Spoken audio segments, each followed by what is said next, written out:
Baik, kami akan menjelaskan pitch deck dari konsep game kami dengan judul Ghosting Run, yang mana timnya Hard Cyclone. Next, untuk premis gamenya, game yang platformnya action dengan tema horor. Karakter di sini hanya bisa serang dan bertahan. Karakter juga mendapat skor untuk leaderboard dan koin untuk membeli senjata. Eneminya berasal dari hantu lokal maupun mancanegara. Karakter juga di sini mempunyai 5 nyawa, sehingga dia bisa mempertahankan sampai akhir. Untuk core loop-nya, challenge untuk si karakter yaitu karakter menghindari dan membunuh enemy. Objektifnya karakter mencapai akhir stake. Untuk rewardnya, karakter dapat open stake baru, mendapat koin, dan mendapat skor. Yang pertama di sini ada fitur breakdown dengan visi dari game kami, yaitu membuat game yang bergenre platform yang dapat dimainkan oleh semua gender untuk usia 12 tahun ke atas. Kemudian goal dari game kami yaitu bisa membuat game yang serupa dengan game Journey Run dengan adanya perbedaan tema, fitur, dan karakter. Kemudian di sini juga ada epic. Yang pertama ada core gameplay dan policing. Fitur yang pertama yaitu dari core gameplay. Di sini pemain dapat memainkan game dengan cara yang berbeda dan menantang. Kemudian di sini juga terdapat balancing. Pemain mendapatkan kestabilan pada permainan agar tidak terlalu mudah dan tidak terlalu susah supaya permainan terasa menantang dan menyenangkan. Kemudian di sini terdapat fitur change weapon yang dimana pemain dapat mengganti senjata agar permainan lebih menarik dan tidak membosankan. Kemudian di sini terdapat fitur leaderboard agar pemain dapat menyimpan skor untuk menjadi patokan dalam bermain game selanjutnya. Di sini juga terdapat fitur option in game agar pemain dapat mempause permainan serta pemain dapat back to menu, restart game, dan mengatur audio. Kemudian di sini ada fitur deployment yang dimana pemain dapat memainkan game dengan cara mengakses sebuah link yang dapat dimainkan di browser agar bisa dimainkan di device manapun. Kemudian di sini terdapat mock-up game. Contohnya seperti ini untuk gameplay yang kami buat. Pada sisi sebelah kiri terdapat tombol pause, kemudian ada heart bar dan juga MP bar. Pada sebelah kanan ada papan skor dan juga papan koin. Kemudian inspirasi dan referensi dari game kami yang kami ambil dari game yang mendekati konsep gamenya sama dengan game yang kami buat. Contohnya dari segi gameplay, option in game-nya, dari background-nya, dari karakter, dan juga dari skill yang kami buat. Kemudian inspirasi dan referensinya yang dari animasi, contohnya dari karakter, dari cara berjalan karakter, dari cara karakter menyerang, kemudian dari cara karakter mengeluarkan jurus atau skill. Kemudian pada selanjutnya ada konsep art atau mood board. Mood board utamanya yaitu genre gamenya action platform dengan tema horror, dengan overall game moodnya yaitu dark style, dengan art style karakter utamanya yaitu chibi. Kemudian ada mood board environment.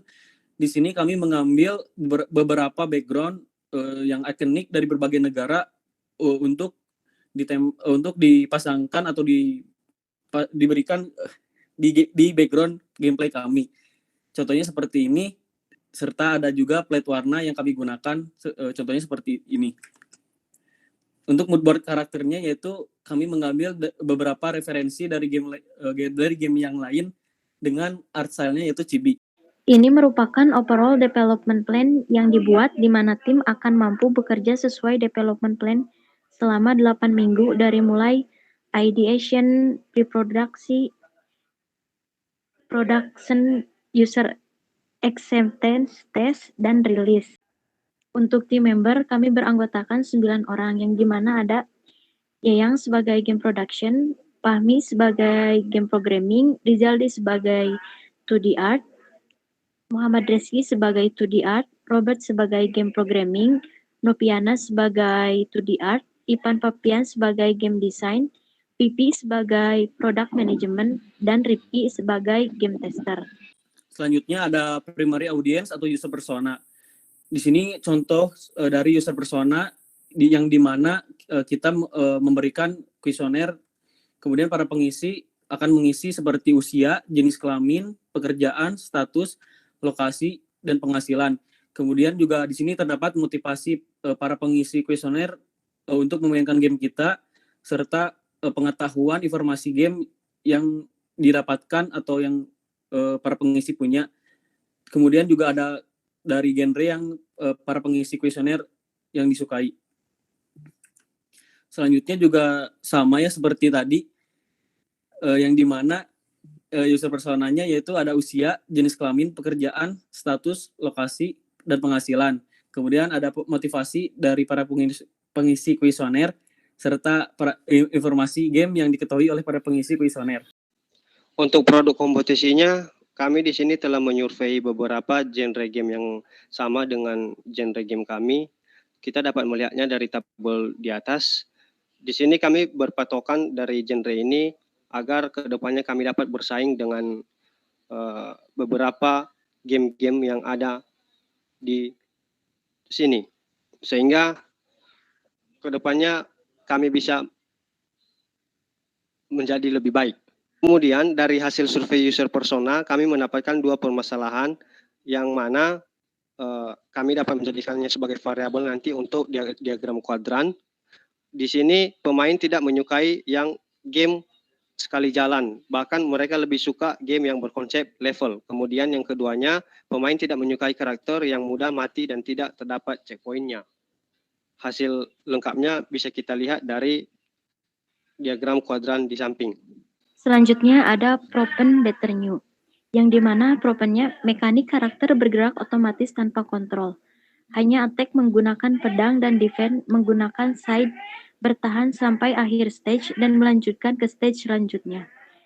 Better, player berpetualang ke berbagai negara. Background-nya merupakan bangunan khas dari negara tersebut. Karakter bertema chibi dan enemy bertema hantu kartun yang khas dari negara tersebut. New special skill untuk membunuh seluruh hantu yang ada di frame web base agar permainan mudah mengakses game dengan mengklik link saja. Oke, sekian presentasi dari kelompok kami. Mohon maaf bila banyak kesalahan kata dan kekurangan. Terima kasih.